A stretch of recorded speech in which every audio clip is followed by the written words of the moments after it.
اخواتي مسيكم بالخير، بتكون عم بتتابع اخبار سياسيه اقتصاديه كنديه، بيمرق معك خبر ما فيك هيك تتجاوزه وتنط عنه. خبر من وين؟ من تنزانيا. مشان ما تقولوا ما عم شكلكم. شو الخبر؟ رجال عمره 44 سنه بيدخل على الطوارئ كتير تعبان موجوع من صدره. بتقولوا لي ذبحه قلبيه، بالحقيقه هيك افتكروا قسم الطوارئ.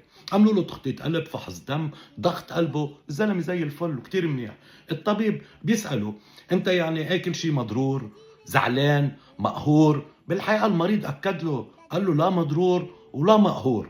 لما عملوا له صوره اشعه لقوا بقلبه ساطور هالقد. قال لي ساطور شو؟ والله سكينه هالقد. قال قريبه من قلبه، حط اعضاء حساسه جدا. قالوا له شو هذا؟ قال له خير شو في؟ قال له الطبيب شو خير شو في؟ شو هذا اللي بصدرك؟ ما معه خبر الزلمه. قال لي شو ما معه خبر؟ ما معه خبر. لوين؟ الله فتح عليه ورجع تذكر. قال من 8 سنين هن كان بمشكل وواحد هجم عليه بالسكين، بس هو ما انتبه. قال انه انكسرت هاي السكينه الكبيره اللي شايفينها بالصوره. قالوا بقيت جوا حد قلبه 8 سنين صار له. بتقول له كتر خير الله، يعني هذا اذا حد قلبه ما حس فيها، كيف لو حطوا له اياه باجره مثلا؟ معقول كان يعني حينساها بالمره.